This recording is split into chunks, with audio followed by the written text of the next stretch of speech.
Hi friends, ഇന്നത്തെ video intro ഒന്നുമില്ല, direct start ചെയ്യാം കേട്ടോ. ഇതിപ്പം നാട്ടിൽ നിന്ന് അച്ചാച്ചനും അമ്മയും വിക്ടറും എല്ലാവരും വന്നിട്ടുണ്ടായിരുന്നു കൊടകിലേക്ക്. അപ്പോൾ പിന്നെ അവരെയും കൂട്ടി ഇവിടെ കുറച്ചൊന്ന് കറങ്ങിയതിൻ്റെ കുറച്ച് വിശേഷങ്ങളാണ് ഇന്നത്തെ വീഡിയോയിൽ. ഇതിപ്പോൾ ആദ്യം തന്നെ ആരങ്കിയിൽ ഇവിടെ ഒരു എലിഫൻറ്റ് ക്യാമ്പ് ഉണ്ടായിരുന്നു. ഒരു 2 കൊല്ലം ആയതേ ഉള്ളൂ ഇത് സ്റ്റാർട്ട് ചെയ്തിട്ട്. അപ്പം അവിടെ ഒന്ന് കൊണ്ടുപോയി, അല്ലാതെ ദുബാരയിൽ പോകണമെന്നാണെങ്കിൽ അത്യാവശ്യം മഴയൊക്കെ ഉള്ളൊരു സമയമായിരുന്നേ. അതുകൊണ്ട് അങ്ങോട്ട് പോകാണ്ട് ഇവിടെ തന്നെ കൊണ്ടുവന്ന് ഒന്ന് കാണിക്കാമെന്ന് വെച്ചു. ഇവിടെ പോയപ്പോഴാണ് അടിപൊളി, നമുക്ക് പോയതിൽ വെച്ച് ഏറ്റവും ഫീലിംഗ് ഗുഡ് എന്നുള്ളൊരു എഫക്റ്റ് വരില്ലേ, ആ ഒരു ഇത് വന്നത് ഈ സ്ഥലത്ത് വന്നപ്പോഴാണ്. നല്ല ക്ലൈമറ്റ്, ആ ഒരു അറ്റ്മോസ്ഫിയർ നല്ല രസമുണ്ടായിരുന്നു.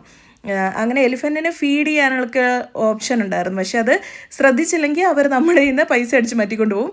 ചിലരുടെ അടുത്ത് ഫ്രീ ആണെന്നും പറയുന്നുണ്ട്, ചിലരുടെ അടുത്ത് പൈസ 50 രൂപ വാങ്ങുന്നുമുണ്ട്. അത് അവരുടെ ഓരോരോ ട്രിക്ക്.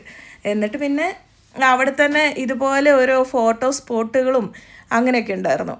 പിന്നെ അതിൻ്റെ അടുത്ത് തന്നെ ഒരു ചെറിയൊരു കഫറ്റേരിയ ഉണ്ട്. അത്യാവശ്യം നമുക്ക് വേണമെന്നാണെങ്കിൽ ചായയോ കാപ്പിയോ എന്താണെന്ന് വെച്ചാൽ കുടിക്കാനുള്ളത്. പിന്നെ ഇതിൻ്റെ എൻട്രൻസിൻ്റെ അവിടെ നിന്ന് ഉള്ളിലേക്ക് ഒരു 700-800 മീറ്റർ നടക്കാനുണ്ട്. അതിന് പിന്നെ അവിടെ നമുക്ക് അവരൊരു ഷട്ടിൽ സർവീസ്, ഒരു വാനുണ്ട്. അത് പെർ ഹെഡ് എത്രയോ 20-30 രൂപ ഒരു സൈഡിലേക്ക് കൊടുക്കണം. അത് കൊടുത്തു പോകുന്നതായിരിക്കും ബെസ്റ്റ്. ഇല്ലെന്നാണെങ്കിൽ ഉണ്ടല്ലോ നമുക്ക് നടന്ന് മടുക്കും, പ്രത്യേകിച്ച് പിള്ളേരെ കൊണ്ട് പ്രായമുള്ളവരൊക്കെയാണ് വരുന്നതെങ്കിൽ. അങ്ങനെ അവിടുന്ന് പിന്നെ നമ്മൾ കുറച്ച് ഫോട്ടോസും വീഡിയോസും കാര്യങ്ങളെല്ലാം എടുത്ത് ഇവിടുന്ന് പിന്നെ നമ്മൾ ഇറങ്ങുകയാണ് ചെയ്തത്. അവിടുന്ന് പിന്നെ അടുത്ത് നമ്മൾ നേരെ ബാംബു ഫോറസ്റ്റ് നിസർഗധാമയ്ക്കാണ് വന്നത്. നിസർഗധാമ പിന്നെ നമ്മൾ അത്യാവശ്യം കുറേ കണ്ടിട്ടുള്ളതായതുകൊണ്ട് ഞാനും കൊച്ചും കൂടെ ഇവിടെ പിള്ളേരെ പ്ലേയിങ് ഏരിയ ഉണ്ടായിരുന്നു.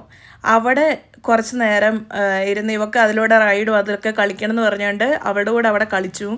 പിന്നെ അവിടുന്ന് നേരെ ഞങ്ങൾ അവിടെ മാനിനെയൊക്കെ കാണുന്ന ഒരു സ്ഥലം ഉണ്ടായിരുന്നു, ചെറിയൊരു ഹട്ട് പോലെ. അവിടെ അങ്ങനെ ഒരു ഏരിയ ഉണ്ട്.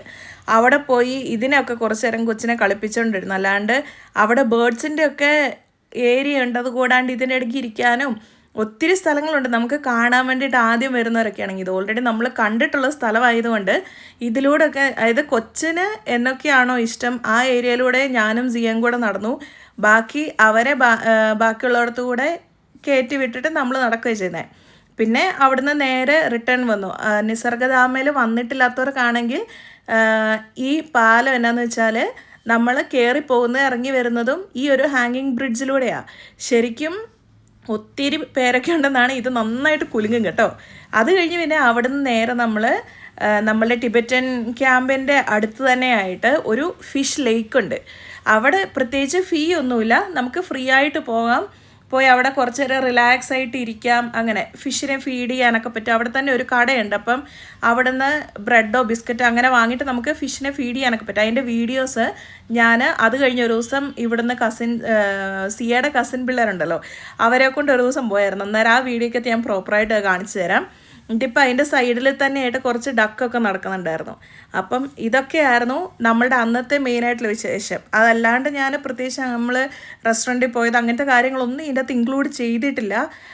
അതൊക്കെ ചേർത്തിട്ട് ഒത്തിരി വലിയ വീഡിയോ ആയി പോകുന്നുള്ളതുകൊണ്ട് ഇത്രയേ ഉള്ളൂ ഇന്നത്തെ വീഡിയോ.